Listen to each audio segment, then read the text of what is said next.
Hello everyone, welcome to my YouTube channel. ఈరోజు ఈ వీడియోలో రిపబ్లిక్ డే గురించి తెలుసుకుందాం. నాకంటే ముందు చాలామంది చాలా రకాలుగా చెప్పారు ఈరోజు గొప్పతనం ఏమిటో అని. కానీ ఈరోజు ఇంత వైభవంగా జరుపుకోవటానికి కారణమైన త్యాగాలకు నేడు న్యాయం జరుగుతుందా?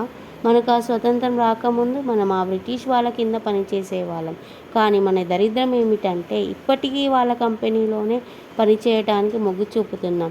ఇంకా స్వతంత్రం వచ్చి లాభం ఏంటి? అంతమంది స్వతంత్ర సమర యోధుల త్యాగం వృధా అయినట్టే కదా.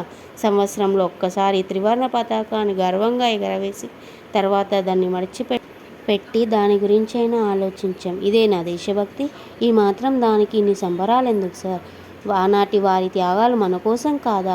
వాళ్ళు ఎన్నో కష్టాలు పడి తెచ్చిన స్వతంత్రం అనే చెట్టు ఫలాలు మన కోసం కాదా? కానీ అది నేడు కొందరి వల్ల దుర్వినియోగం అవుతున్నాయి. మొన్న జరిగిన గ్రూప్స్ 8 లక్షల మంది రాశారంటే మన నిరుద్యోగ సమస్య ఎంతో ఉన్నదో అర్థం చేసుకోవాలి. ప్రతి వారు ప్రభుత్వోద్యోగం కోసం ఎదురు చూసే కంటే సొంతంగా ఉపాధి కల్పించుకున్నప్పుడే దేశాభివృద్ధి మొదలవుతుంది. ఎవరైనా ఏమవుతావంటే డాక్టర్, ఇంజనీర్ అంటారు. మిగిలినవన్నీ ఉద్యోగాలు కావా?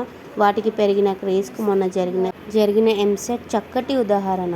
అని లక్షలు పెట్టి సీట్ కొంటున్నారంటే అతడు డాక్టర్ అయ్యాక అంతకు పదింతలు సంపాదించడానికి.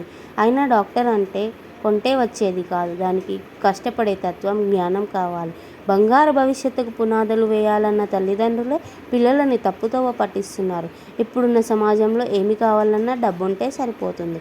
ఒక చిన్న ఉదాహరణ, ఒక తాతయ్య 10 రూపాయలు ఆదా చేయడానికి 2 గంటలు 2 కిలోమీటర్లు నడిచాడు. అదే వారి మనవడు 2 గంటలు ఆదా చేయడానికి 10 రూపాయలు ఖర్చు పెట్టి ఆటోలో వెళ్ళిపోయారు. ఇక్కడ ఇద్దరు వారి వారి పరిస్థితిలో కరెక్టే. రోజులు మారాయి, పరిస్థితులు మారాయి, మనుషులు మారారు, మనసులు మారాయి. కానీ రాజ్యాంగంలో మాత్రం మార్పు రాలేదు. రాజ్యాంగం నిర్మించిన రోజులు వేరే, ఇప్పుడున్న రోజులు వేరే.